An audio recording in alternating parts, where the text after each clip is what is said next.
I consider what I do my joy, my hobby, my life, you know, and I think that makes it. We're not workaholics. We have to work hard at life. Right. This is what we do. If you're making a list of the most influential directors of the 21st century, then the Mexican-born film director Guillermo del Toro must be somewhere near the top. His credits include horror movies, fantasy films, comic book adaptations, and even big Hollywood action flicks like Pacific Rim. Let's take a look at the films of del Toro, then and now.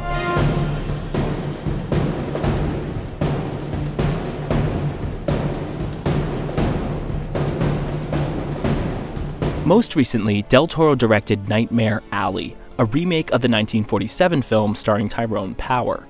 Del Toro's version stars Bradley Cooper and tells the story of Stanton Carlyle. Stanton is a carnival worker who hits the big time. In pursuit of wealth, he begins to take bigger and bigger risks with his cons, until this leads to an inevitable downfall that feels on par with an ancient Greek tragedy. You're gonna do just fine, honey. You got panache. The film has been a hit with filmgoers and critics alike. Although Del Toro's movies are often praised for their sparkling originality, Nightmare Alley has a lot of parallels with Del Toro's first feature film, Kronos. Any creative can learn a lot by comparing these movies side by side, especially if you're a fan of Guillermo del Toro.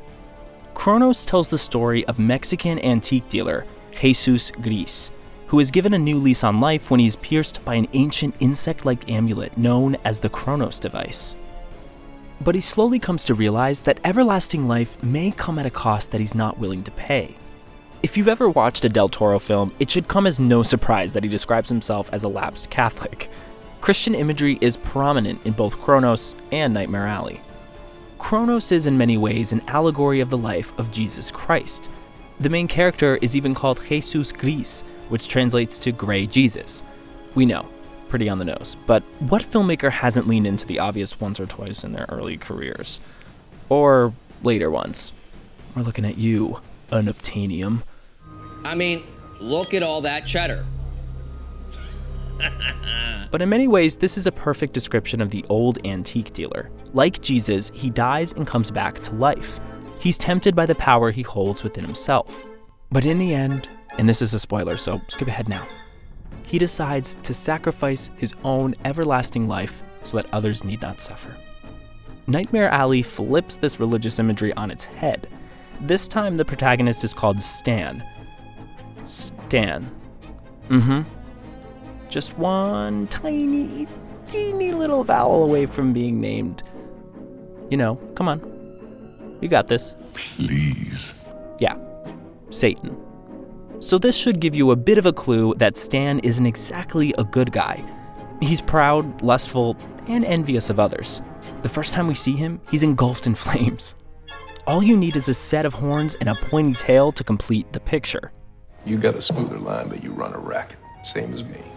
In one of the signature set pieces of the film, Stan goes hunting for the geek who has escaped from the carnival. Stan literally walks through the devil's mouth in a building called the House of Damnation, which is decorated with the 7 deadly sins. No big deal. Stan's downfall in the movie is tied to his immorality. He thinks nothing of conning grieving families, and he has no trouble with calmly beating a person to death. Del Toro is reflecting on the imagery of his Catholic childhood in both movies, and in both movies he creates clever parallels with the stories of religion.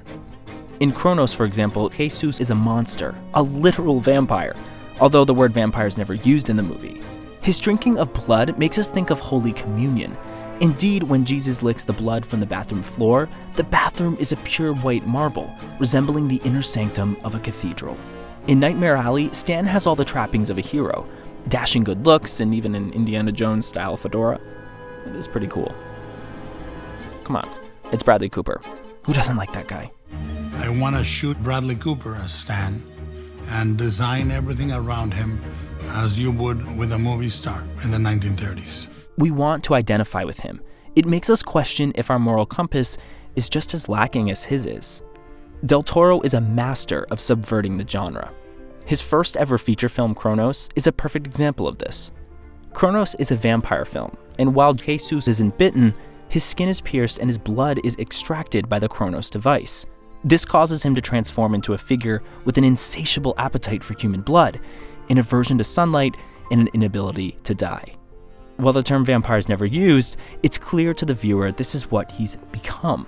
Del Toro even references other vampire films replicating famous tropes. Mike Flanagan recently did the same thing in Netflix's Midnight Mass, where the term vampire is never actually used. But we assure you, this is very much a vampire problem, not a blood problem. Sorry, Annabeth. But Kronos flips the horror genre on its head. It asks us to empathize with the vampire, to see the tragedy in his condition. The monster is not monstrous. And that's key. And if you think that isn't that original, remember this film came out in 1993, long before Twilight was even a thing. This is something Del Toro would return to time and time again, most famously in The Shape of Water, a Beauty and the Beast story which does not ask the beast to transform in any way. He's accepted for what he is. He sees me for what I am, as I am. Nightmare Alley is another stylistic movie with a twist. This time, Del Toro digs into the world of film noir to give us a fresh new take on the genre. In film noir, the femme fatale is an archetype, a woman who lures unsuspecting victims to their doom, usually with a blend of lies and seduction. This mold seems to fit Cate Blanchett's Lilith Ritter perfectly. In Nightmare Alley, Lilith is a psychologist who ensnares Stan and manipulates him for her own advantage. But Del Toro and Blanchett have both talked about how this character turns the archetype on its head. If I'm so easy to read, why come see me then? Lilith is not a character that's morally ambiguous. In fact, she sees herself as an avenger. She gives Stan chances to get out from the path he's on. She shows him her scars, but in the end, he creates his own downfall, and Lilith has little choice but to betray him to avenge the wrongs against her. In fact, it's Stan who arguably sets it all into motion when he decides to taunt Lilith at one of his shows. There are no tricks involved, madam. There's no deception whatsoever.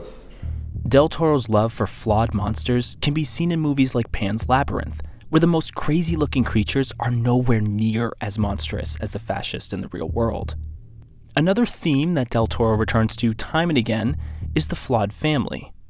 In Nightmare Alley, Stan's original sin is murdering his own father, something that he can never remove himself from. It recurs in his nightmares over and over again. In fact, when he finds another father figure in carnival worker Pete, he kills him too. Jesus, on the other hand, is a model grandfather spending time with his granddaughter and teaching her about the world. But as Jesus becomes addicted to the Kronos device, he has to detach himself from his family, hiding himself away in the shadows. The element of family in Del Toro's movies is seldom perfect, but those attachments, no matter how toxic they become, cannot be severed. Another important character trait that Jesus and Stan share is addiction.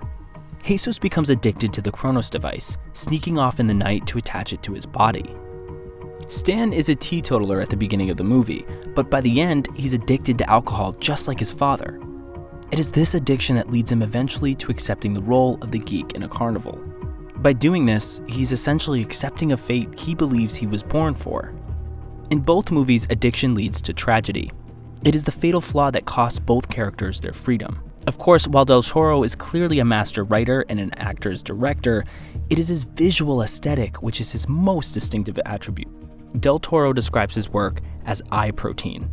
What he means by this is that unlike eye candy in films, where things look gorgeous for little reason, Del Toro chooses each aspect of his design meticulously to tell the story of the film.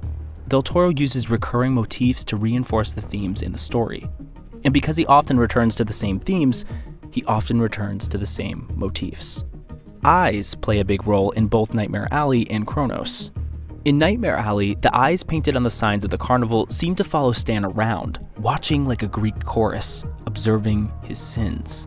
In Kronos, the first sign of something not being quite right is when cockroaches crawl out of the broken eye of the Archangel statue where the Kronos device is hiding. Jesus notices the youthful vitality he's given by looking at his eyes in the mirror. Clocks are also found in each movie.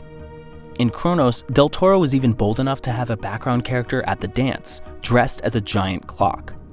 In Nightmare Alley, Stan carries his father's watch around until the very end. In Kronos, time stands still as Jesus refuses to age. In Nightmare Alley, it marches forward towards the movie's inevitable conclusion. Nightmare Alley is a circular movie, returning to the images that haunt us at the beginning of the story. But now at the very end, we see those images in a new light, from a new perspective. The Wheel of Fortune is not just a game show. The term was used in medieval times to refer to a person's fate as it cycles from failure to success to failure again. This is the journey of Nightmare Alley. Circular imagery is also found in Kronos. We know, big surprise, right?